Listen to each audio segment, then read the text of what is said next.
Kecuali jika dia sakit dan tidak memiliki air, maka Allah Ta'ala memberi kemurahan untuk bertayamum sebagai rasa kasih dan sayang serta kelonggaran bagi umatnya. Sebab-sebab disyariatkannya tayamum. Al-Bukhari meriwayatkan dari Aisyah, dia berkata, kami pergi bersama Rasulullah dalam salah satu perjalanannya. Ketika kami sampai di Al-Baidah, atau di Jatul Jisi, kalungku putus. Maka Rasulullah bangkit untuk mencarinya dan orang-orang pun berhenti mengikutinya. Di sana tidak ada air sementara mereka tidak membawanya. Maka orang-orang pun menemui Abu Bakar dan berkata, tidakkah kamu melihat apa yang dilakukan Aisyah hingga membuat Rasulullah dan orang-orang berhenti di tempat yang tidak ada air dan mereka pun tidak membawanya? Maka datanglah Abu Bakar, sementara itu beliau telah terlelap dengan kepala di atas pahaku. Abu Bakar berkata, engkau telah membuat Rasulullah dan orang-orang tertahan di daerah yang tidak ada air padahal mereka tidak membawanya. Aisyah berkata, maka Abu Bakar mencelaku dengan berbagai kata-kata. Dia menusukkan tangannya ke pinggangku sehingga membuatku bergerak kecuali bagian paha sebagai tempat kepala Rasulullah. Pagi harinya Rasulullah bangun tanpa ada air. Maka Allah menurunkan ayat tayamum. Lalu orang-orang pun bertayamum. Usaid bin Hudair berkata, bukankah hal itu merupakan berkahmu yang pertama, hai keluarga Abu Bakar? Aisyah berkata, kemudian kusuruh unta tungganganku bangkit, dan ternyata kalung itu kami temukan di bawahnya. Hadis ini pun diriwayatkan oleh Bukhari dari Qutaibah serta diriwayatkan oleh Muslim dari Yahya bin Yahya. Apakah kamu tidak memperhatikan orang-orang yang telah diberi bagian dari Alkitab? Mereka membeli kesesatan dan menghendaki supaya kamu tersesat dari jalan. Ayat 44. Dan Allah lebih mengetahui terhadap musuh-musuhmu. Cukuplah Allah sebagai pelindung dan cukuplah Allah sebagai penolong. Ayat 45. Yaitu orang-orang Yahudi yang mengubah firman dari berbagai posisinya serta mengatakan, kami mendengar, tetapi kami tidak mau menurutinya. Dan, dengarlah, sedang kamu sebenarnya tidak mendengar apa-apa. Dan, mengatakan, ra'ina'a, dengan memutar-mutar lidahnya dan mencela agama. Seandainya mereka mengatakan, kami mendengar, kami menaati, dengarlah, dan perhatikanlah, niscaya hal itu lebih baik bagi mereka dan lebih tepat. Namun mereka dilaknat Allah karena kekafiran mereka. Maka mereka tidak beriman kecuali sedikit. Ayat 46. Allah Ta'ala memberitahukan ihwal kaum Yahudi, semoga laknat Allah yang bertubi-tubi menimpa mereka hingga hari kiamat, bahwa mereka membeli kesesatan dengan petunjuk, berpaling dari apa yang diturunkan kepada Rasulullah, dan meninggalkan pengetahuan dari para nabi terdahulu tentang sifat Nabi Muhammad. Hal itu dimaksudkan untuk dijual dengan harga yang murah berupa serpihan harta dunia. Mereka menghendaki supaya kamu tersesat dari jalan. Maksudnya, mereka sangat menginginkan kamu kafir dan meninggalkan petunjuk yang kamu pegang. Dan Allah lebih mengetahui terhadap musuh-musuhmu. Yakni, dia lebih mengetahui tentang mereka dan dia memperingatkanmu supaya waspada terhadap mereka. Cukuplah Allah sebagai pelindung dan cukuplah Allah sebagai penolong. Yakni, sebagai pelindung bagi orang yang berlindung kepadanya dan sebagai penolong bagi orang yang meminta tolong kepadanya. Kemudian Allah berfirman, yaitu orang-orang Yahudi. Min, di sini untuk menjelaskan jenis, seperti, min, yang terdapat dalam firman Allah Ta'ala, jauhkanlah dirimu dari perkara kotor, yaitu berhala. Firman Allah Ta'ala, yang mengubah firman dari berbagai posisinya.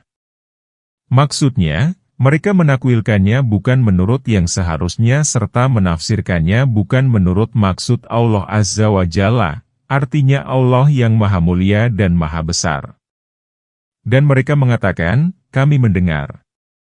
Yakni, kami mendengar apa yang kamu katakan, hai Muhammad, tetapi kami tidak akan menuruti apa yang kamu katakan itu. Perbuatan itu merupakan kekafiran dan keingkaran yang luar biasa. Mereka berpaling dari kitab Allah setelah mereka memahaminya, padahal mereka mengetahui siksa yang akan menimpa diri mereka. Ucapan mereka, dengarlah, sedang kamu tidak dapat mendengar. Yakni, dengarlah apa yang kami katakan, sedang kamu tidak dapat mendengar. Ini merupakan olok-olok dan penghinaan dari mereka. Dan, ra'ina'a, dengan memutar-mutar lidahnya dan mencela agama. Yakni, mereka memberikan kesan seolah-olah mereka mengatakan, perhatikanlah kami, padahal yang mereka maksud ialah cacian bagi Nabi. Pembicaraan mengenai hal ini telah dikemukakan ketika menafsirkan ayat, hai orang-orang yang beriman, janganlah kamu mengatakan, ra'ina, namun katakanlah, unsurna. Oleh karena itu, Allah Ta'ala berfirman tentang mereka bahwa yang dimaksud oleh perkataan mereka ialah kebalikan dari apa yang lahir dengan memutar-mutar lidahnya dan mencela agama melalui makian mereka kepada Nabi. Kemudian Allah Ta'ala berfirman, seandainya mereka mengatakan, kami mendengar, kami menaati, dengarlah, dan perhatikanlah, niscaya hal itu lebih baik bagi mereka dan lebih tepat. Namun mereka dilaknat Allah karena kekafiran mereka. Maka mereka tidak beriman kecuali sedikit. Maksudnya, hati mereka dienyahkan dan dijauhkan dari kebaikan sehingga tak secuil pun keimanan yang masuk ke dalam hatinya yang berguna bagi mereka. Pembicaraan mengenai hal ini telah dikemukakan dalam penafsiran ayat, maka sedikit sekali apa yang mereka imani. Maksudnya, mereka tidak melakukan keimanan yang bermanfaat. Hai orang-orang yang telah diberi Alkitab, berimanlah kepada apa yang telah kami turunkan yang membenarkan kitab yang ada padamu sebelum kami mengubah wajahmu, lalu kami putarkan ke belakang, atau kami melaknat mereka sebagaimana kami melaknat para pelaku hari Sabtu. Adalah ketetapan Allah itu pasti terjadi, ayat 47. Sesungguhnya Allah tidak akan mengampuni dosa syirik, dan Dia mengampuni segala dosa selain itu bagi siapa saja yang dikehendakinya. Barang siapa yang menyekutukan Allah, maka sesungguhnya ia telah melakukan dosa yang besar, ayat 48. Allah Ta'ala memerintahkan kepada ahli kitab supaya beriman kepada kitab yang mulia yang diturunkan kepada Rasul-Nya, Muhammad. Kitab itu membenarkan berita gembira yang telah mereka ketahui. Allah pun mengancam mereka, jika mereka tidak mengimani Al-Quran, dengan firman-Nya, sebelum kami mengubah wajahmu, lalu kami putarkan ke belakang. Ada yang berpendapat bahwa makna penggalan ini ialah membalikkan wajah menghadap ke belakang dan mata mereka pun di belakang sehingga berjalan sambil mundur. Inilah siksa yang paling berat. Inilah ilustrasi yang diberikan Allah kepada mereka lantaran mereka berpaling dari kebenaran, menuju kepada kebatilan, dan kembali dari argumentasi yang terang benderang kepada jalan kesesatan. Mereka mundur dan berjalan ke belakang.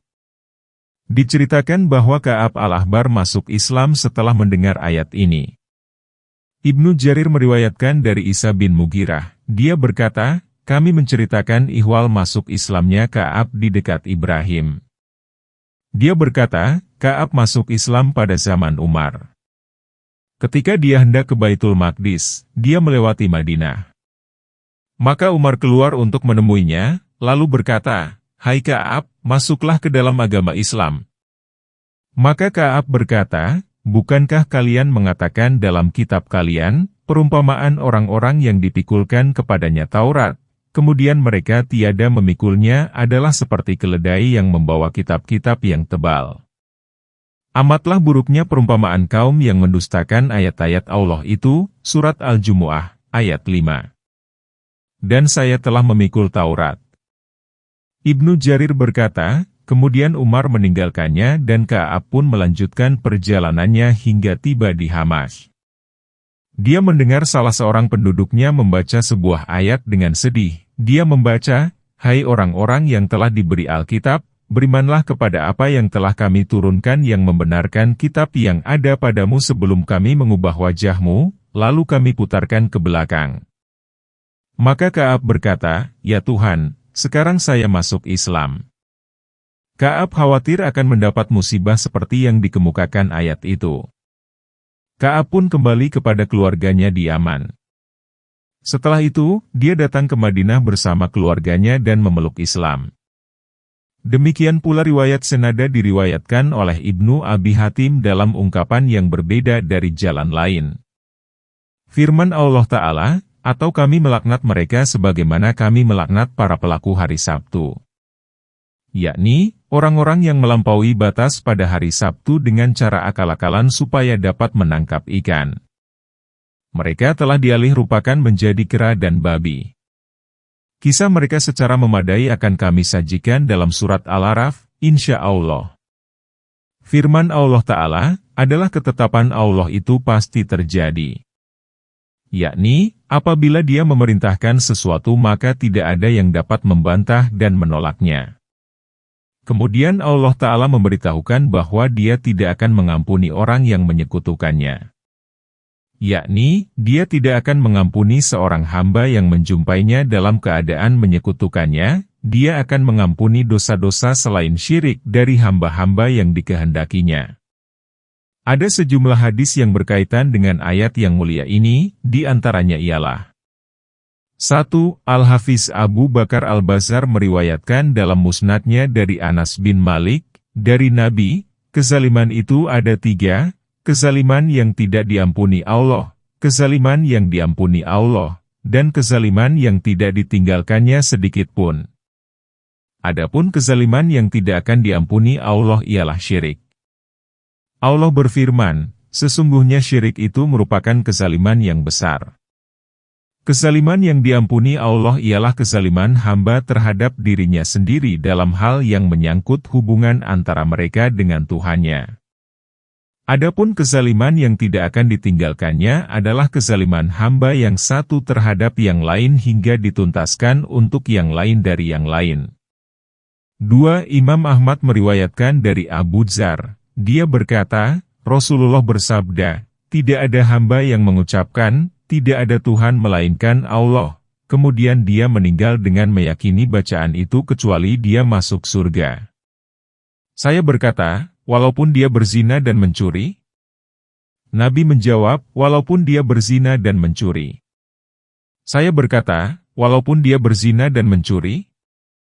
Nabi bersabda, walaupun dia berzina dan mencuri. Beliau mengatakannya 3 kali. Dan pada kali yang keempat, beliau berkata, meskipun Abu Dzar tidak menyetujui. Ahmad berkata, maka Abu Dzar pergi, sambil menyeret kainnya dan berkata, meskipun Abu Dzar tidak setuju. Abu Dzar menceritakan hal itu di kemudian hari, lalu berkata, walaupun Abu Dzar tidak setuju, hadis Ahmad. 3. Al-Hafiz Abu Ya'la meriwayatkan dalam musnadnya dari Jabir, sesungguhnya Nabi bersabda, ampunan itu senantiasa diberikan kepada seorang hamba selama ia tidak terlibat ke dalam tabir penyekat.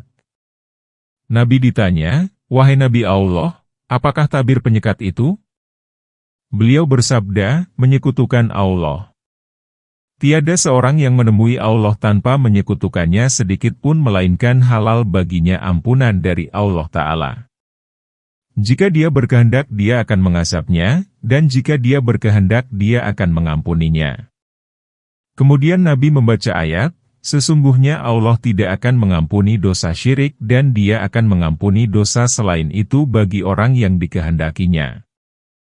4. At-Tabrani meriwayatkan dari Ibnu Abbas, dari Rasulullah beliau bersabda, Allah Azza wa Jalla berfirman, barang siapa yang meyakini bahwa sesungguhnya aku maha kuasa untuk mengampuni segala dosa, niscaya aku akan mengampuninya, dan aku tidak peduli berapa banyak dosanya itu, selama dia tidak menyekutukan aku sedikit pun, hadis Tabrani. Diriwayatkan dari Ibnu Umar bahwa dia berkata, kami menahan diri untuk memintakan ampun bagi para pelaku dosa besar hingga kami mendengar Nabi membaca, sesungguhnya Allah tidak akan mengampuni dosa syirik dan dia akan mengampuni segala dosa selain itu bagi orang yang dikehendakinya. Dan beliau bersabda, pada hari kiamat, syafaatku diakhirkan bagi umatku yang melakukan dosa-dosa besar. Sesungguhnya ampunan itu dapat diraih bila disertai tobat. Barang siapa yang bertobat dari dosa apapun dan walaupun dia melakukannya secara berulang-ulang, maka Allah akan menerima tobatnya. Oleh karena itu, Allah Ta'ala berfirman, "Katakanlah, hai hamba-hambaku yang melampaui batas terhadap dirinya sendiri, janganlah kamu berputus asa dari rahmat Allah.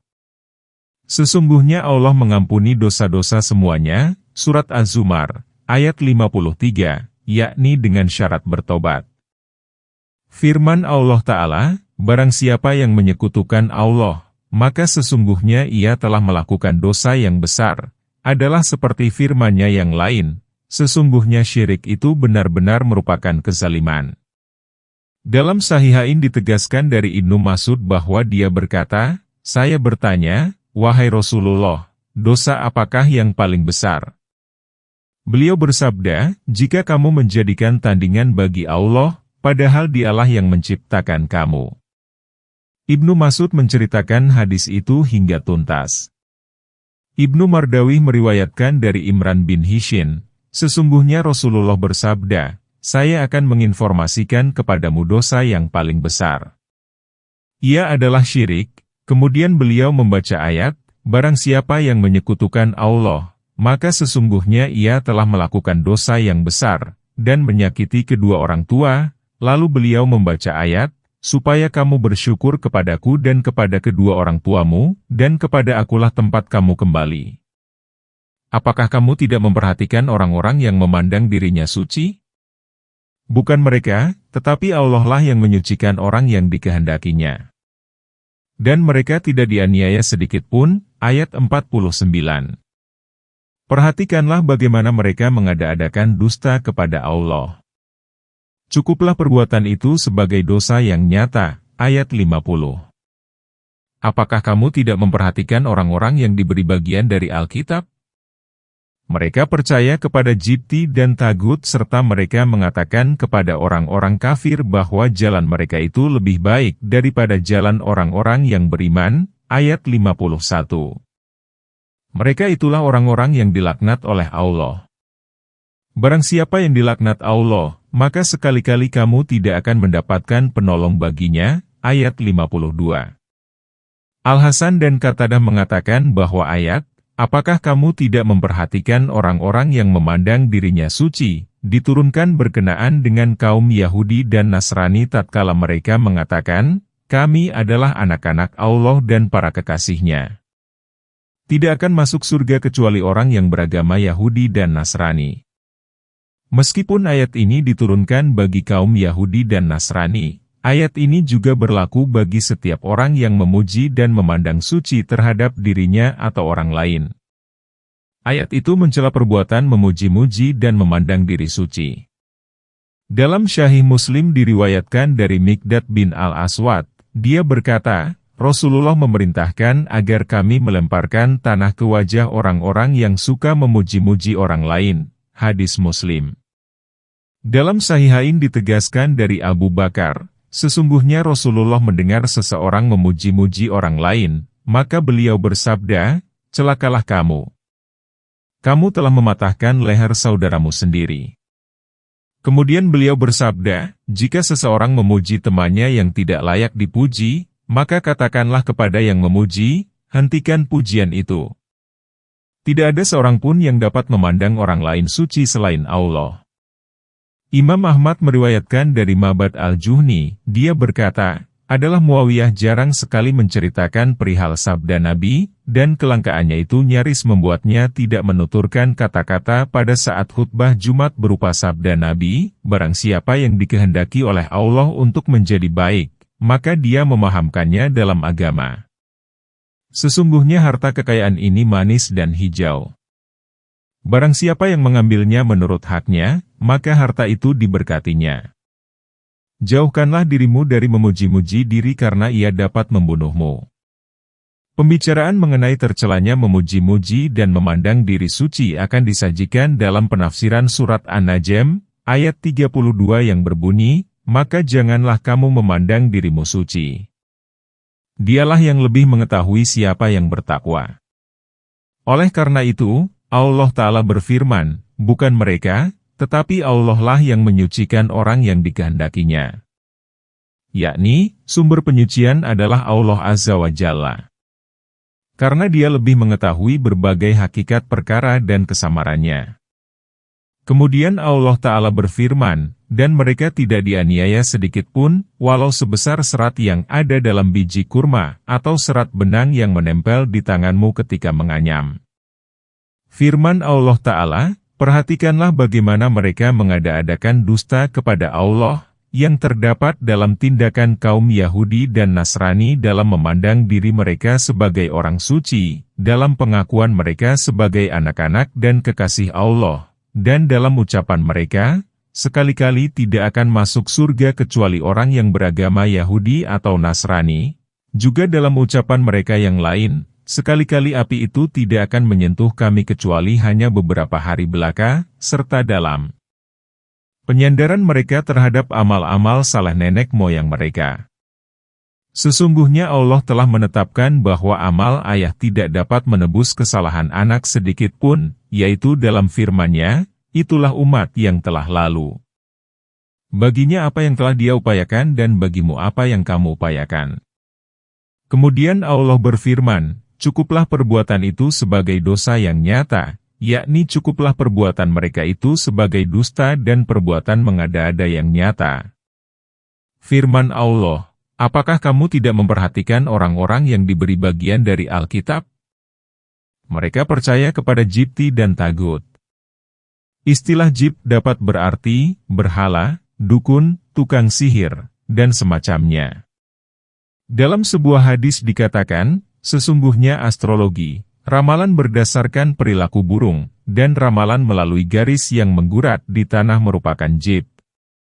Hadis itu diriwayatkan pula oleh Imam Ahmad dalam musnadnya dari Kubaisah bin Muharik. Sesungguhnya dia mendengar Rasulullah bersabda, mengetahui nasib melalui penggebrak burung, melalui garis-garis yang digurat di tanah, dan percaya kepada arah terbangnya burung adalah tenung, kebodohan. Sedangkan pengertian tagut telah kami kemukakan dalam surat Al-Baqarah sehingga tidak perlu diulang, yaitu tatkala menafsirkan firman Allah, barang siapa yang ingkar kepada tagut dan beriman kepada Allah, maka sesungguhnya dia berpegang teguh kepada tali yang kokoh, surat Al-Baqarah, ayat 256. Ibnu Abi Hatim meriwayatkan dari Abu Zubair bahwa dia mendengar Jabir bin Abdillah pernah ditanya ihwal tagut. Maka dia mengatakan, tagut ialah para dukun yang diberi informasi oleh setan. Imam Malik berkata, tagut ialah setiap perkara selain Allah yang disembah. Firman Allah Ta'ala, serta mereka mengatakan kepada orang-orang kafir bahwa jalan mereka itu lebih baik daripada jalan orang-orang yang beriman. Maksudnya, mereka mengunggulkan kaum kafir atas kaum mukmin lantaran kebodohan, kekurangan agama, dan kekafiran mereka kepada kitab Allah yang ada di tangan mereka. Imam Ahmad meriwayatkan dari Ibnu Abbas, dia berkata, tatkala Ka'ab bin Ashraf tiba di Mekah, maka kaum Quraisy berkata, apakah kamu tidak memperhatikan orang yang sebatang kara dan diisolasi oleh kaumnya? Lalu dia beranggapan bahwa dirinya itu lebih baik daripada kami, padahal kami adalah penduduk yang sering berhaji, mengabdi kepada Ka'bah, dan memberi air kepada orang lain? Maka Ka'ab bin Ashraf berkata, kamu lebih baik daripada orang itu. Ibnu Abbas berkata, maka diturunkanlah ayat, sesungguhnya orang-orang yang membenci kamu dialah yang terputus, surat Al-Kautsar, ayat 3. Dan diturunkan pula ayat, apakah kamu tidak memperhatikan orang yang telah diberi bagian Alkitab, sekali-kali tidak akan mendapat penolong baginya. Ini merupakan laknat bagi mereka dan pemberitahuan bahwa mereka tidak memiliki penolong di dunia dan di akhirat, sebab mereka malah minta bantuan kepada kaum musyrik. Ahli kitab mengatakan bahwa kaum musyrik lebih baik daripada kaum mukmin dimaksudkan agar mereka simpati dan mau menolong mereka. Permintaan tolong itu disambut sehingga dalam peristiwa Al-Ahzab ahli kitab datang bersama kaum musyrik hingga Nabi dan para sahabatnya menggali parit di sekeliling Madinah. maka cukuplah kejahatan mereka itu bagi Allah. Allah berfirman, dan Allah menghalau orang-orang yang kafir itu yang keadaan mereka penuh kejengkelan, lagi, mereka tidak memperoleh keuntungan apapun. Dan Allah menghindarkan orang-orang mukmin dari peperangan. Dan adalah Allah Maha Kuat lagi Maha Perkasa, Surat Al-Ahzab, ayat 25. Ataukah mereka memiliki bagian kerajaan? Kalaupun punya, mereka tidak akan memberikan kepada manusia sesuatu walau hanya setitik, ayat 53. Ataukah mereka hasut terhadap manusia lantaran karunia yang diberikan Allah kepadanya? Sesungguhnya kami telah memberikan Alkitab dan hikmah kepada keluarga Ibrahim serta memberi mereka kerajaan yang besar. Ayat 54. Maka di antara mereka ada yang beriman kepadanya dan di antara mereka pun ada yang berpaling darinya. Dan cukuplah bagi mereka jahanam yang apinya membara. Ayat 55. Firman Allah Ta'ala, ataukah mereka memiliki bagian kerajaan, merupakan istifham inkari yang bermakna mereka tidak memiliki kerajaan. Kemudian Allah menyifati mereka dengan kebahilan. Dia berfirman, kalaupun punya, mereka tidak akan memberikan kepada manusia sesuatu walau hanya setitik. Maksudnya, karena kalau mereka memiliki bagian kerajaan dan memegang kekuasaan, niscaya mereka tidak akan memberikan sesuatu kepada seorang manusia pun, apalagi kepada Muhammad. Tidak akan memberikan sesuatu walau sebesar lubang, yaitu sebuah titik yang terdapat dalam biji kurma, sebagaimana menurut pendapat Ibnu Abbas dan yang lainnya. Kemudian Allah Ta'ala berfirman, ataukah mereka hasut terhadap manusia lantaran karunia yang diberikan Allah kepadanya? Yakni, kehasudan mereka kepada Nabi Muhammad atas kenabian yang mulia yang Allah anugerahkan kepadanya. Penolakan mereka untuk membenarkan beliau merupakan kedengkian mereka kepadanya, sebab Muhammad bangsa Arab, bukan dari Bani Israel. Ibnu Abbas berkata, kami adalah manusia yang bukan manusia. Allah Ta'ala berfirman, sesungguhnya kami telah memberikan Alkitab dan hikmah kepada keluarga Ibrahim serta memberi mereka kerajaan yang besar.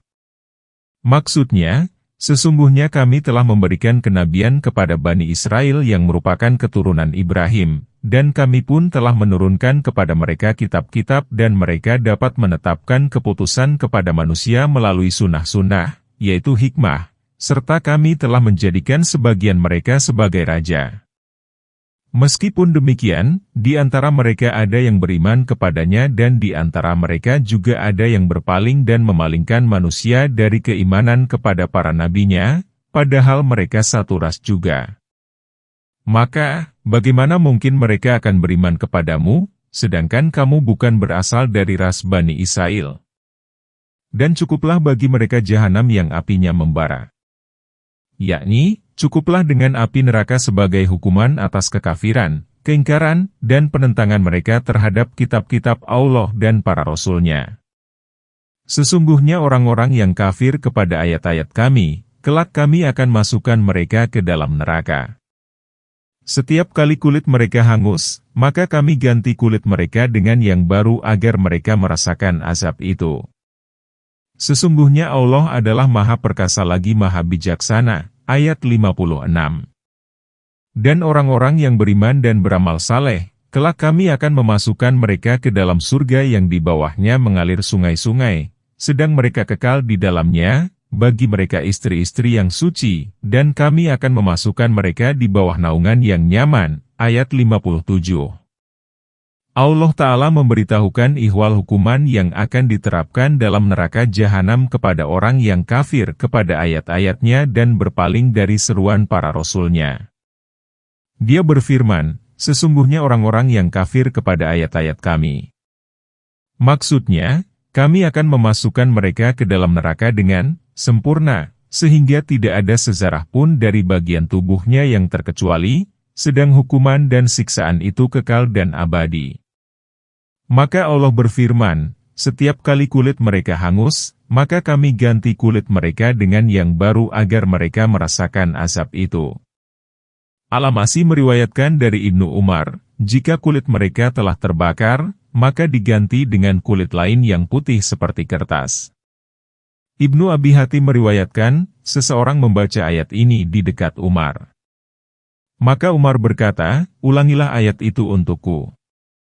Kemudian orang itu mengulanginya. Lalu Muadz bin Jabal berkata, saya mengetahui tafsir ayat itu, kulit itu berganti 100 kali per jam. Umar berkata, demikian pula penafsiran yang kudengar dari Rasulullah. Firman Allah Ta'ala, dan orang-orang yang beriman dan beramal saleh, kelak kami akan memasukkan mereka ke dalam surga yang di bawahnya mengalir sungai-sungai, sedang mereka kekal di dalamnya. Penggalan ini merupakan pemberitahuan ihwal tempat kembalinya orang-orang yang berbahagia, yaitu ke surga Aden yang mengalir di bawahnya sungai-sungai dalam berbagai salurannya, sedang mereka kekal di dalamnya, tidak berpindah, dan tidak beranjak, serta tidak berkehendak untuk beranjak. Firman Allah Ta'ala, bagi mereka istri-istri yang suci, dari menstruasi, nifas, kotoran, akhlak yang hina, dan sifat-sifat kekurangan lainnya. Firman Allah, dan kami akan memasukkan mereka di bawah naungan yang nyaman, yakni naungan yang luas, banyak, menyenangkan, dan nyaman. Ibnu Jarir meriwayatkan dari Syubah, dia berkata, saya mendengar Ad-Dahhak menceritakan dari Abu Hurairah, dari Nabi, beliau bersabda, sesungguhnya di dalam surga itu ada sebuah pohon. Jika seorang penunggang berjalan di bawah naungannya selama 1 tahun, dia tidak akan dapat menempuhnya. Itulah pohon huldi. Sesungguhnya Allah menyuruhmu supaya menyampaikan amanat kepada ahlinya. Apabila kamu menetapkan keputusan di antara manusia, hendaklah kamu menetapkannya dengan adil. Sesungguhnya Allah memberikan pengajaran yang sebaik-baiknya kepadamu. Sesungguhnya Allah adalah Maha mendengar lagi Maha melihat, ayat 58. Sesungguhnya Allah menyuruh agar menyampaikan amanat kepada ahlinya. Dalam hadis Al-Hasan yang diterima dari Samurah mengatakan bahwa Rasulullah bersabda, sampaikanlah amanat kepada orang yang memberi amanat kepadamu dan janganlah kamu mengkhianati orang yang mengkhianatimu. Hadis ini diriwayatkan oleh Imam Ahmad dan para penyusun sunan. Hadis itu mencakup segala bentuk amanat yang wajib dilakukan manusia seperti hak-hak Allah yang menjadi kewajiban para hambanya, yaitu sholat, zakat, syaum, kafarat, nadzar, dan sebagainya yang berupa perkara yang dipercayakan kepada manusia tanpa perlu diawasi oleh orang lain, berupa hak hamba yang menjadi kewajiban hamba lain, seperti barang titipan dan perkara lain yang diamanatkan kepadanya untuk dilaksanakan tanpa perlu disaksikan pihak lain. Allah menyuruh untuk melaksanakan amanat. Barang siapa yang tidak melaksanakannya di dunia, maka dia akan menuntutnya di hari kiamat, sebagaimana ditegaskan dalam kitab Sahih, sesungguhnya Rasulullah bersabda, hendaklah kamu menyampaikan hak kepada penerimanya hingga kawanan domba yang satu pun menuntut balas dari kawanan domba yang lain. Banyak penafsir yang menuturkan bahwa ayat itu diturunkan sehubungan dengan kasus Utsman bin Talhah bin Abi Talhah, penjaga Ka'bah yang mulia. Ayat ini diturunkan karena tatkala Rasulullah mengambil kunci Ka'bah pada peristiwa penaklukan Mekah, beliau mengembalikannya kepada Utsman. Sebagian ahli ilmu menceritakan kepadaku bahwa Rasulullah berdiri di pintu Ka'bah, lalu bersabda, tidak ada Tuhan melainkan Allah yang Esa dan tidak ada sekutu baginya, Maha benar janjinya. Dia yang Esa menolong hambanya dan mengalahkan berbagai golongan. Ketahuilah, segala kehormatan, darah, atau kekayaan yang diadukan, maka ia berada di bawah kedua kakiku ini, kecuali soal pemeliharaan Baitullah dan pemberian air minum kepada jamaah haji. Dia menuturkan kalimat selanjutnya yang terdapat dalam hadis yang merupakan khutbah Nabi pada saat itu hingga dia menuturkan, Rasulullah duduk di masjid. Lalu datanglah Ali bin Abi Thalib, sedangkan kunci Ka'bah berada di tangannya, kemudian berkata, ya Rasulullah, satukan saja ke dalam tanggung jawab kita urusan penjagaan Ka'bah dan pemberian air minum kepada jamaah haji, semoga Allah melimpahkan rahmat dan salam kepadamu. Maka Rasulullah bersabda, di manakah Utsman bin Talhah? Maka Utsman dipanggil supaya menghadap beliau. Lalu Nabi bersabda kepadanya, "Hai Utsman, ini ambillah kuncimu. Hari ini merupakan hari pemenuhan atas janji dan hari kebaikan." Meskipun ayat ini diturunkan berkaitan dengan pengembalian kunci Ka'bah, karena ia merupakan amanat yang dulu diserahkan oleh Utsman bin Talhah kepada Rasulullah, kemudian beliau mengembalikannya kepada Utsman sebagaimana dikemukakan dalam hadis barusan, maka hukum ayat ini mencakup segala jenis amanat yang diterima oleh manusia. Oleh karena itu, Ibnu Abbas berkata, amanat itu bagi orang yang baik maupun durhaka. Yakni, amanat itu merupakan perintah bagi setiap orang agar memberikan amanat kepada ahlinya. Firman Allah Ta'ala, apabila kamu menetapkan keputusan di antara manusia hendaklah kamu menetapkannya dengan adil. Penggalan ini merupakan perintah Allah agar menghukumi dengan adil di antara manusia. Dalam sebuah hadis dikatakan, sesungguhnya Allah bersama seorang hakim selama dia tidak curang. Apabila dia curang, maka perkara hukum itu diserahkan kepada zatnya. Firman Allah Ta'ala, sesungguhnya Allah memberikan pengajaran yang sebaik-baiknya kepadamu. Maksudnya, pengajaran itu berupa perintah untuk menunaikan amanat, menetapkan hukum di antara manusia dengan adil, dan berbagai perintah serta syariat Allah lainnya yang mulia, sempurna, dan komprehensif. Firman Allah Ta'ala, sesungguhnya Allah Maha mendengar lagi Maha melihat, yakni Maha mendengar terhadap ucapanmu dan Maha melihat berbagai perilakumu. Ibnu Abi Hatim meriwayatkan dari Abu Hurairah bahwa dia membaca ayat, sesungguhnya Allah menyuruhmu supaya menyampaikan amanat kepada ahlinya. Apabila kamu menetapkan keputusan di antara manusia hendaklah kamu menetapkannya dengan adil. Sesungguhnya Allah memberikan pengajaran yang sebaik-baiknya kepadamu. Sesungguhnya Allah Maha mendengar lagi Maha melihat. Abu Hurairah menutup telinganya dengan kedua ibu jarinya, sementara jari-jarinya yang lain menutup matanya, lalu bersabda, demikianlah, saya mendengar Rasulullah membaca ayat itu dan beliau meletakkan kedua ibu jarinya di telinga.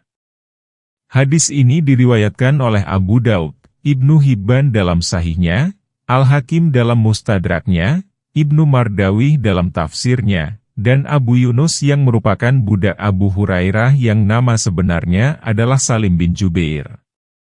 Hai orang-orang yang beriman, taatlah kepada Allah, taatlah kepada Rasul, dan ulil amri di antara kamu. Apabila kamu berselisih mengenai sesuatu, maka kembalikanlah ia kepada Allah dan Rasul, jika kamu benar-benar beriman kepada Allah dan hari akhir. Hal itu lebih baik dan lebih bagus akibatnya, ayat 59. Berkaitan dengan firman Allah, hai orang-orang yang beriman, taatlah kepada Allah, taatlah kepada Rasul, dan ulil amri di antara kamu. Al-Bukhari meriwayatkan dari Ibnu Abbas, dia berkata, ayat ini diturunkan sehubungan dengan Abdullah bin Hudzaifah bin Qais bin Adi tatkala ia diutus oleh Rasulullah dalam suatu pasukan. Demikian pula menurut riwayat jamaah, kecuali Ibnu Majah. Imam Ahmad meriwayatkan dari Ali, dia berkata, Rasulullah mengutus suatu pasukan yang dipimpin oleh seorang Ansyar. Setelah mereka berangkat, si pemimpin mendapat masalah untuk mengatasi mereka. Ali berkata, maka si pemimpin berkata kepada mereka, bukankah Rasulullah telah menyuruh kalian agar menaati aku? Mereka mengiyakannya. Si pemimpin berkata, ambilkan aku kayu bakar.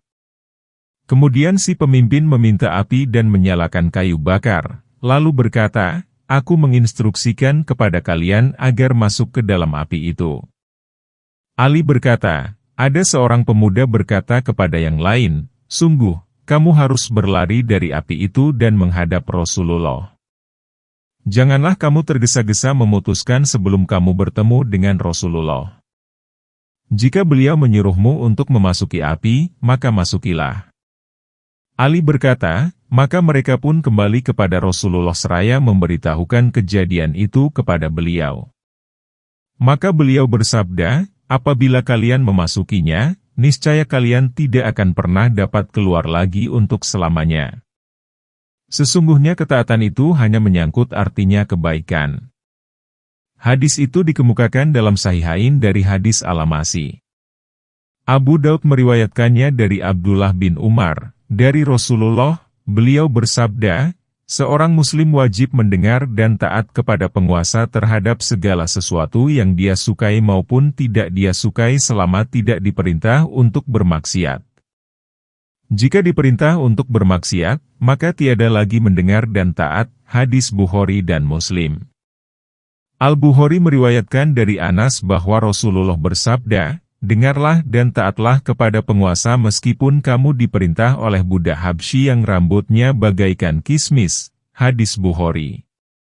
Ibnu Jarir meriwayatkan dari Abu Hurairah bahwa Nabi bersabda, kamu akan dipimpin oleh beberapa pemimpin sepeninggalku.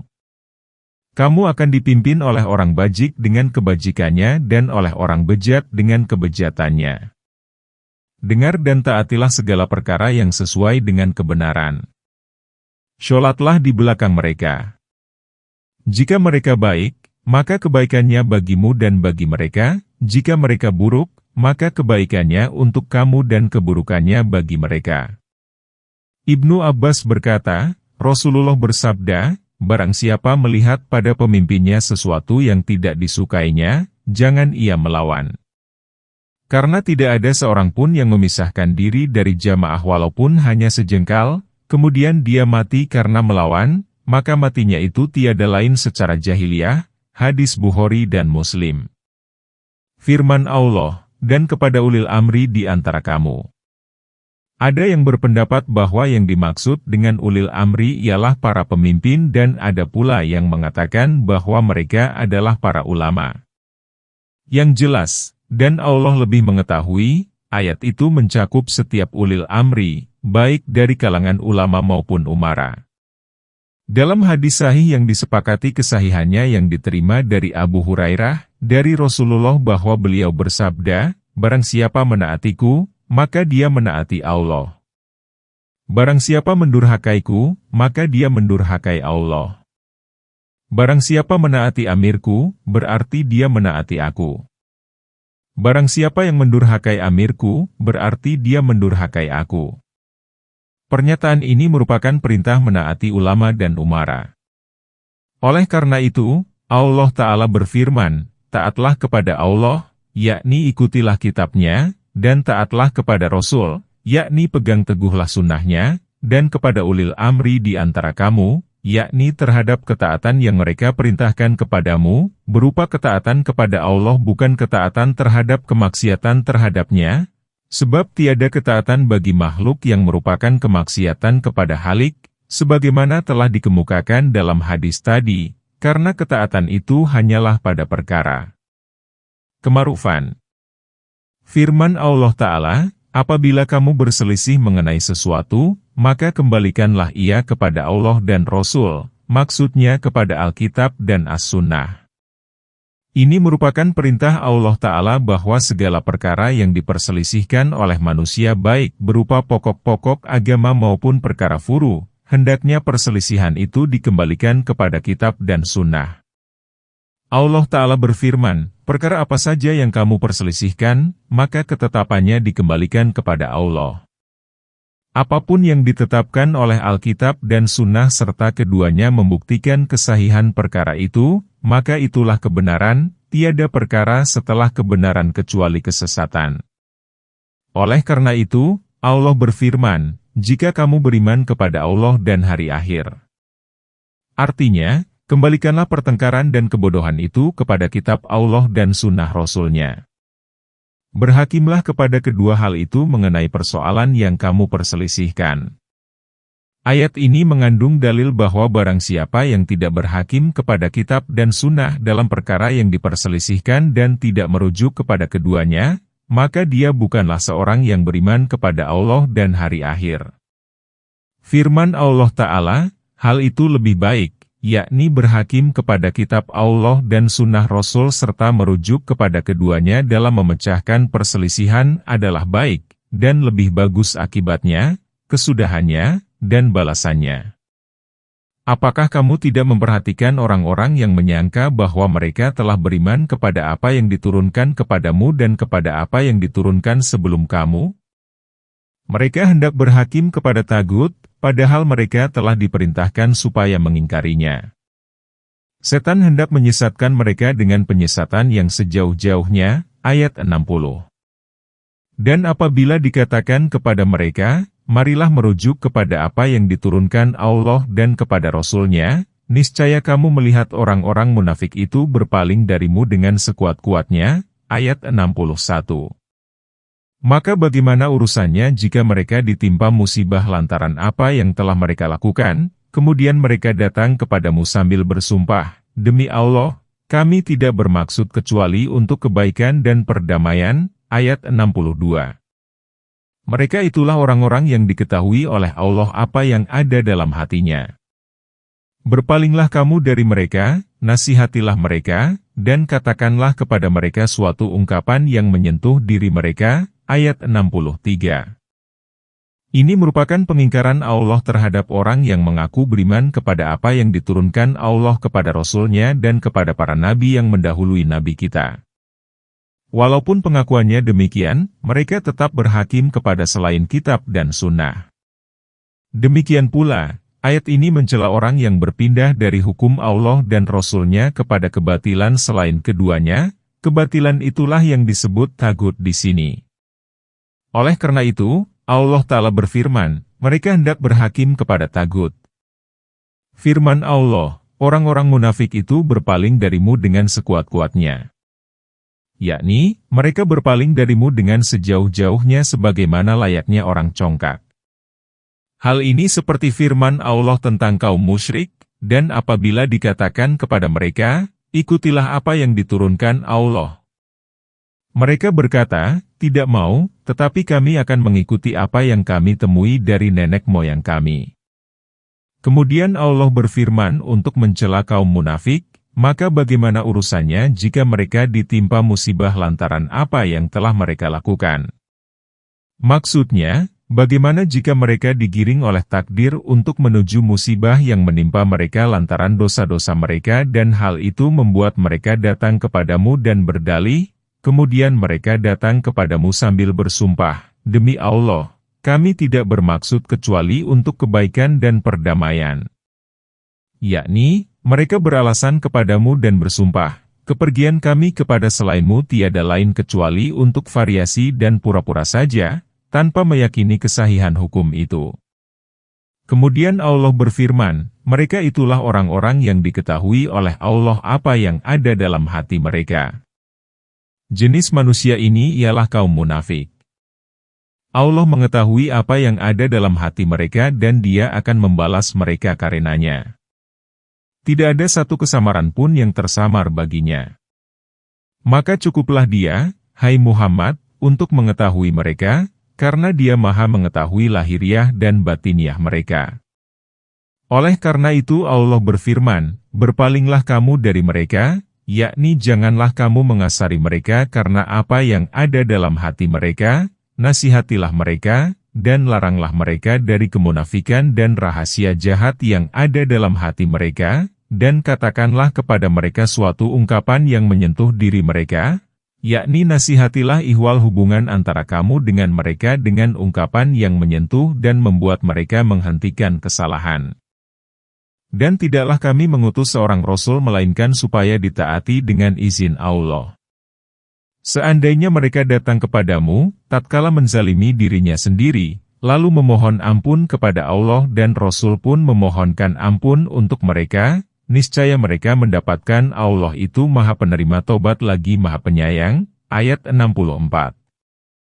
Maka demi Tuhanmu, tidaklah mereka beriman sebelum berhakim kepadamu ihwal perkara yang diperselisihkan di antara mereka, kemudian dalam diri mereka tidak ada keberatan terhadap apa yang telah kamu putuskan, dan mereka menerima sepenuhnya, ayat 65. Allah Ta'ala berfirman, dan tidaklah kami mengutus seorang Rasul melainkan supaya ditaati. Maksudnya, aku telah mewajibkan untuk menaati setiap Rasul yang diutus kepada mereka. Menurut Mujahid, firman Allah, dengan izin Allah, artinya tidak boleh seorang pun melainkan dengan seizinku.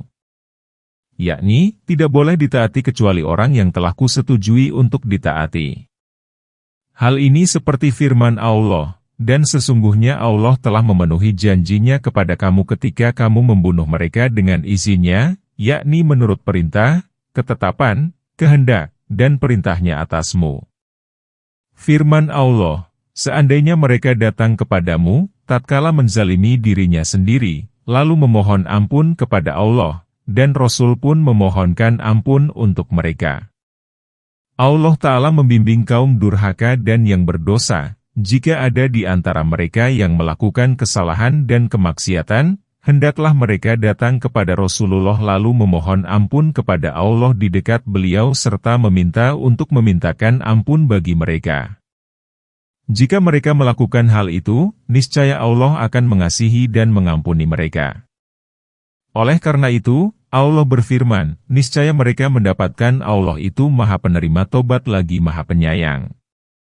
Firman Allah Ta'ala, maka demi Tuhanmu, tidaklah mereka beriman sebelum berhakim kepadamu ihwal perkara yang diperselisihkan di antara mereka. Allah Ta'ala bersumpah dengan zat-Nya yang suci bahwa tidak seorang pun dikatakan beriman hingga dia berhakim kepada Rasulullah dalam segala persoalan.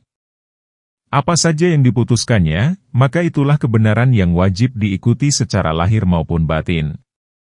Oleh karena itu, Allah Ta'ala berfirman, kemudian dalam diri mereka tidak ada keberatan terhadap apa yang telah kamu putuskan, dan mereka menerima sepenuhnya. Maksudnya, jika mereka berhakim kepadamu sedang batiniahnya pun menaatimu, maka di dalam dirinya tidak ada keberatan terhadap apa yang telah kamu putuskan. Mereka tunduk kepadanya secara lahir dan batin, menerima sepenuhnya dan seluruhnya tanpa reserve. Sebagaimana dikatakan dalam sebuah hadis, demi yang jiwaku berada dalam genggamannya, tidaklah dikatakan beriman salah seorang di antara kamu hingga hawa nafsunya sesuai dengan apa yang aku bawa. Al-Bukhari meriwayatkan dari Urwah, dia berkata, Az-Zubair berperkara dengan seseorang mengenai selokan di permukaan yang rata. Maka Nabi bersabda, hai Az-Zubair, gunakanlah olehmu untuk mengairi. Setelah itu, alirkan ke kebun tetanggamu. Maka orang Ansyar itu berkata, wahai Rasulullah, Az-Zubair itu memang anak pamanmu. Maka berubahlah air muka Rasulullah, kemudian bersabda, hai Az-Zubair, bendung saja selokan itu agar ia kembali lagi ke sungai, kemudian air itu akan mengalir ke kebun tetanggamu. Nabi memberikan kepada Az-Zubair seluruh haknya setelah sebelumnya si orang Ansyar pun diberi hak. Sebelumnya Rasulullah memberikan keputusan yang menguntungkan bagi keduanya. Az-Zubair berkata, saya menduga bahwa ayat, demi Tuhanmu, tidaklah mereka beriman hingga mereka berhakim kepadamu ihwal perkara yang diperselisihkan di antara mereka, ini turun berkaitan dengan peristiwa di atas.